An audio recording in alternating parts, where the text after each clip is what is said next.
Usap-usapan nga ngayon sa mga social media, Maymay Entrata, nasa Canada. Pero bago natin simulan, ako pumuli si Josepa dito sa Josepa. Anong latest na nagatid sa inyo ng mga trending topic tungkol sa inyong mga favorite celebrity update? Eto nga, mainit nga ang pinag-uusapan, Maymay Entrata, nasa Canada. Pero bago natin simulan ay magbasa muna tayo ng ilang mga komento ninyo dito sa aking mga video. Komento ni Nilda Di Makotak, ano kaya kung lilipat ang Mayward sa AMBS, kahit dyan sa ABS kinokontrol nila ang Mayward at saka parang may pinaprioritize ang ABS na mga alaga nila. Aba, ang laki naman ng kikitain nila sa Mayward. Ano kaya kung lilipat ang Mayward sa channel? Question mark, diba? Hindi natin masasabi, diba? Syempre, unang-una, wala pa talagang franchise ang ABS-CBN na kung tawagin ngayon ay Star Magic, diba? Malay natin kasi halos ang mga artista ng ABS-CBN ay nasa yung bagong ang network na ano ba pangalan ng bagong network na to?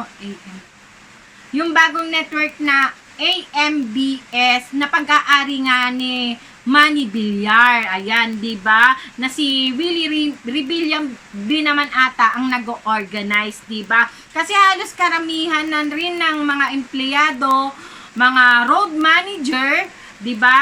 At mga nasa mga behind the scene ng ABS-CBN na mga staff, ayan, ay nasa AMBS na, 'di ba? Malay natin, 'di ba? Ang mga artista o ang ABS-CBN ay nandirito na, 'di ba? Kagaya ng ginagawa nila sa A to Say sa TV5, 'di ba? Malay natin na pumartner na rin sila o yung iba nilang show mapanood na rin natin sa AMBS, diba? Malaking tulong din itong AMBS na bagong network ni Manny Villar dahil do sa mga nawala ng trabaho sa ABS-CBN, lalo na yung mga crew, yung mga staff, yan, yung mga artist na nawala ng trabaho sa ABS-CBN ay mabibigyan na nila ng hanap buhay, 'di ba? Isang blessing ang AMBS, 'di ba? Sa lahat dahil maraming nawala ng trabaho, nang nawala ng franchise ang ABS-CBN at ngayon ay mabibigyan na ng oportunidad ng AMBS na mabigyan ng hanap buhay ang mga nawala ng trabaho. Malay natin, cross finger natin, 'di ba, na malipat o mapunta ang Mayward o si Maymay at Edward sa AMBS. Kaya lang kasi siyempre, di ba, sa tingin ko ang loyalty ngayon ng kumbaga tumatanaw pa sila ngayon ng utang na loob, di ba, sa ABS-CBN o Star Magic na ngayon. Di ba? Ayon naman, eto, move on na tayo sa komento ni Nilda Di Makonatak. Ayan, Di Makonatak. Eto, ayon naman kay Rose Benyas, ma'am, lalong lumalakas si Edward at si Maymay. Maraming ganap sila kahit individual. Sang-ayon ako dyan sa'yo. Marami pa rin sumusuporta sa Mayward. Sang-ayon din ako sa'yo dyan. Dahil nga itong sa kakatapos lamang na mix ni Edward Barber, ayan, ay talaga naman kilalang kilala pa rin at marami pa rin daw sumisigaw ng Mayward sa venue, diba? Nakakatuwa naman at hanggang ngayon ay kilala pa rin ng mga CBO casual viewer ang Mayward, diba? Continue natin yung komento ni Rose Benas. Ayan, marami pa rin sumusuporta sa Mayward dahil nga talented sila at mabait na mga bata. I love Mayward. Suportahan natin hanggang dulo. Talaga naman, sobrang nakaka-inspired. Inspire naman itong komento ni Rose Benas. Maraming salamat din, Rose, sa pagsuporta mo kina Maymay Entrata at Edward Barber na mas kilala nga natin sa tambalang Mayward. Dahil dyan, bili ka na ng ticket ni Maymay Entrata na Slay Digital Magazine na gaganapin sa September 28.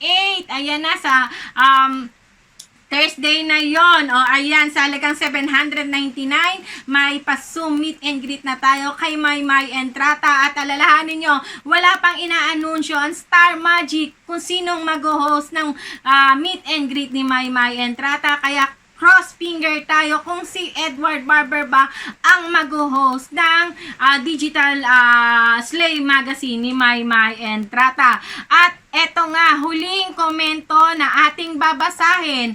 Ayon naman kay Orient Wave Kesar, o medyo mahaba ang kanyang komento ni Orient Wave Kesar.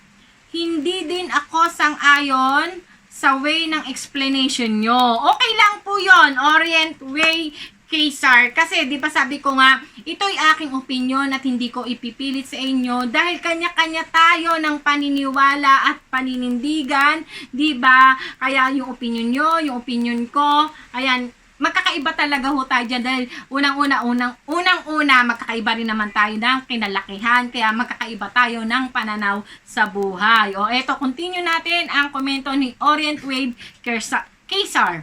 Ay, hindi din ako sang-ayon sa way ng explanation nyo. Bakit? Paano mo mapatunayan na pumupunta nga si Maymay sa bahay ng boyfriend niya? Okay, paano ko napatunayan? Hindi ko naman po kailangan patunayan. Kasi si Maymay Entrata po mismo ang nagsabi sa PBB, kinuwento po ito ni Maymay Entrata. Yun nga lang, hindi ito pinalabas sa PBB na napapanood natin sa TV, kundi sa live stream. Kinuwento po ito ni Maymay Entrata na isa nga ho daw sa mali niyang nagawa ng kanyang kabataan ay nagpunta siya at natulog siya sa bahay ng kanyang boyfriend, diba, sa Cagayan de Oro dahil may curfew po sa Cagayan de Oro at hindi siya pwedeng umuwi, kaya napilitan po siya na doon matulog sa bahay ng kanyang boyfriend. Si Maymay Entrata po, kay Maymay Entrata po mismo ito nanggaling. Isinare po niya ito sa kanyang mga housemate. Kung napanood nyo po yung live stream ng Pinoy Big Brother, ayan po, malinaw po iyan. Orient Wave Kesar, hindi po ako ang nag-akusa kay Maymay Entrata na natutulog siya sa boyfriend niya, kundi si Maymay Entrata po mismo ang nagbahagi at nag-share ng kanyang karanasan nung kanyang kabataan na siya ata mga 18 o 19 years old nito bago siya pumasok sa PBB. Ayan, siguro mga 19 o 18 or 19, hindi natin alam. Wala namang sinabi si Maymay Entrata na exact date kung kailan ito nangyayari. Pero alam ko kasalukuyan lang bago siya pumasok ng Pinoy Big Brother. Ilang taon ba si Maymay Entrata nung pumasok ng Pinoy Big Brother? 19 years old po siya. Siguro ito mga 18 or 19. Hindi natin alam. O di pa, continue na natin. Ang komento ni Orient Wade Kesar. Ayan. Siyempre, bibisitahin siya ng boyfriend niya. But to the extent na si Maymay mismo ang pupunta sa bahay ng boyfriend niya, there's some malicious insinuation sa sinasabi mo. Pinalalabas mo na si Maymay itong may issue at hindi si Edward dahil siya itong pumupunta sa bahay ng boyfriend niya. Galing mong mag-defend kay Edward now. It's clear, maki-Edward ka talaga. And you add sino ang may boyfriend ngayon. What help did it give you defense mo kay Edward? Excuse me ha, now your lines before saying it.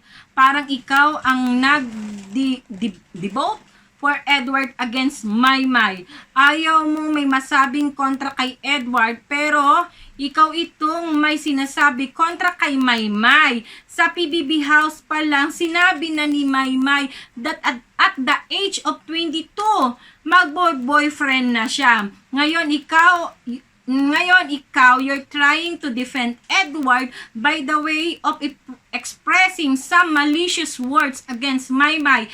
Thanks, not fair. O eto, sang-ayon ito kay Orient Wave Kesar. At Hindi, re-respeto ko naman po ang inyong opinion. Waits K-Stars, siguro marahil ito sa laki rin ng pagmamahal mo kay Maymay Entrata. Kaya medyo na-hurt ka. Kumbaga sinasabi nga, di ba may kasabihang, truth hurts, di ba? Katotohanan lang po iyon. Orient Wave K-Star, hindi naman po ako ano rito. Dahil kay Maymay po mismo nang galing. Si Maymay po ang nag-share noon sa loob ng PBB na pumupunta siya sa bahay ng kanyang boyfriend at natulog nga siya doon dahil naabutan po siya ng curfew. Kaya hindi po siya pwedeng umuwi. Kaya doon na lang siya natulog sa bahay ng boyfriend niya. At the age of 18 or 19 years old po siya noong kanyang kabataan. Si Maymay Entrata po ang nag-share noon sa loob ng PBB sa kanyang mga housemates. Sa live stream po namin ito na panood. At tungkol naman po kay Edward Barber, hindi ko po siya dinidefensahan. Nililinaw ko lang po sa inyo na kung ayaw nyong gawin kay Maymay Entrata, ay huwag nyo pong gawin kay Edward Barber. Kasi unang-una, yung pagpunta ni Edward Barber sa condo ni Lexie, na may kasama naman po sila, na nandoon naman po si Marco Gallo, nandoon po yung girlfriend ni Marco, at may mga kasama pa rin po sila doon, dahil nakita naman po natin na nag-vlog doon si Marco ng Sabiba, na marami naman po silang kasamang mga kaibigan doon. Kaya lang po, that time, ang nandoon lang sa vlog ni Marco ay yung best friend niya, yung best friend ng girlfriend ni Marco, yung girlfriend ni Marco, si Marco, at si Edward. Magkakasama po sila sa condo nung girlfriend, sa condo nung best friend ng girlfriend ni Marco Gallo, pero binigyan na po ito ng samot-saring malisya na panghusga kay Edward Barber, na meron para kumakalat na sex scandal, na kung ano-ano pong malalaswang pagbibintang dito sa isang ilang taon lang si Edward dito, 19 years old, 20 years old. Inakusahan na yung bata ng malalaswang larawan o bidyong kung ano-anong imagination na wala naman pong napatunayan ang mga basher. Na hindi naman talaga nila mapatunayan, pero ano pong ginawa nila? Lahat ng management, lahat ng mga kaibigan ni Edward, lahat ng ka-churchmate, ini-email, tinatag ng mga video, picture, wallpaper, salamin, kama, na bakit nandoon si Edward Barber, na kailangan bang ipaliwanag kung bakit nandoon, ay napakalinaw na nagbabanding lang ang magbabarkadahan. Tapos ngayon, nung si Maymay ang nagpunta ng Canada dahil nandoon, sabi mag-aaral, nag-aral lang acting workshop, di ba? Nag-workshop din siya dito sa Pilipinas, di ba? Wala tayong gusto mag-aral, mahasa ang kanyang talento sa acting, nandoon, di ba? Nasa ibang bansa ka po, wala kang kasama doon, wala kang kakilala. Sino bang unang-unang mag-aasikaso sa'yo? Sinong unang-unang kasama mo diyan kahit saan, di ba? Nakita po ba natin na sa condo mag-isa lang si Maymay, di ba yung boyfriend lang po niya lagi niyang kasama, at ibinibida naman nila sa kanila mga social media, di ba? Mas itong si Askel, di ba, nagtu-Twitter, ayan, pinopost niya, sabay sila nag-aalmusal ni Maymay Entrata, na sexy ang suot ito ni Maymay Entrata, at ganun din naman si Maymay, sinishare din niya sa kanyang social media, sa kanyang Instagram, na yung boyfriend niya ang lagi niyang kasama sa Canada. Kayo naman, pagdating kay Maymay Entrata, para kayong bulag-bulagan, di ba? Ang lawak ng inyong pangunawa. Pero pag itong si Edward Barber ang nakita ninyo, katabi lang kung ano na malalaswa at accusation na binibintang nyo sa bata. Yun lang naman po ang nililinaw ko. Hindi naman po sa pinagtatanggol ko si Edward Barber. Kaya lang ang lagi ko po sinasabi dito, kung ano yung ayaw nyong gawin kay Maymay Entrata na pagbintangan ng mga accusation o malalaswang mga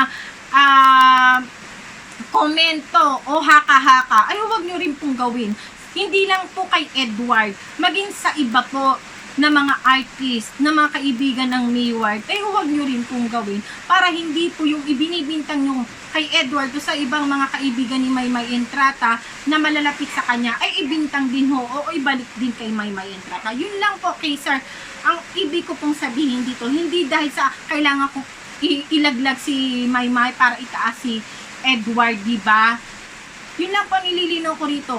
Huwag po nating gawin kay Edward o sa ibang mga celebrity ang ayaw din po nating gawin kay Maymay Entrata. Diba? Kung mahal po natin si Maymay Entrata, mag-focus po tayo kay Maymay at suportahan ang kanyang mga project. Kagaya po nito, busy-busy po tayo ngayon dahil meron po tayong mix category na magbobotohan po tayo, na ang botohan po yan ay araw-araw na aabutin po hanggang November. Suportahan mo na lang po yan, Orient Wave Kaysa, at bumili po tayo ng ticket. Ayan po, tumulong din po tayo kay Sir sa pag-promote sa Slay Digital Magazine ni Maymay Entrata sa halagang 799.